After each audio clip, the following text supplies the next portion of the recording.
and everyone's coming in now. It's going to start pouring down.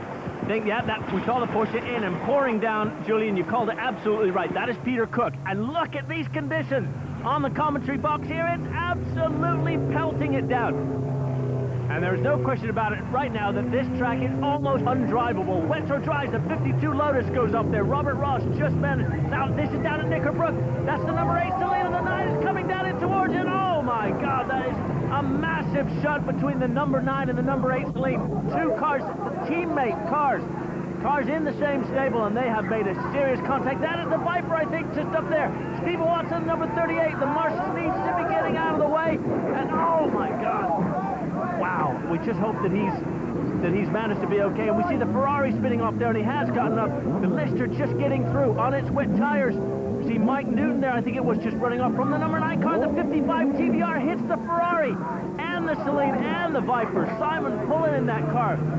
Well, and this is Shane Lynch. Now he's going off just before the previous chicane, before we get to Hilltop, coming out of Fulston.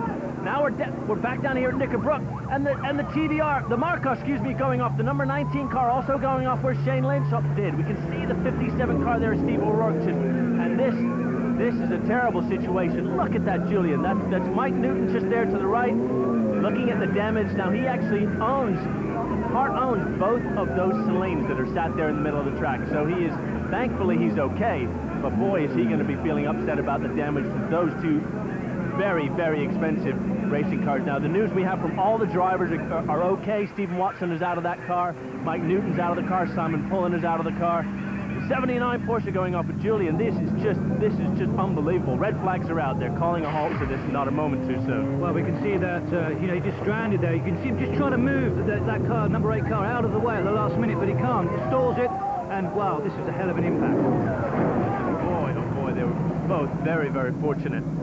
But, you know, completely passengers, there's absolutely nothing they could do about that. We're on board now with Mike Newton in the number 9 car. You can just listen. You can hear the revs just spin up. There's no grip at all, and it's just a complete passenger. Wow, we just saw that yellow flag there on the outside, but you couldn't see that or the car down in the distance, could you?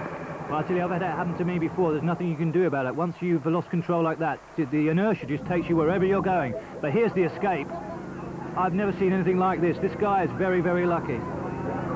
Yeah, he's oblivious that the car's coming up behind him. He's been told to get out of the way. And amazing how he just managed to flip over the back of that car. I can't believe it. Oh, and I tell you what, I think because of the damage to the back end of the Viper, it was up in the air, and he managed to almost slide underneath it. That was an unbelievable escape. In these situations, you're much safer actually staying in the car and trying to get... Now we're on board with the Ferrari. Wow, what an impact.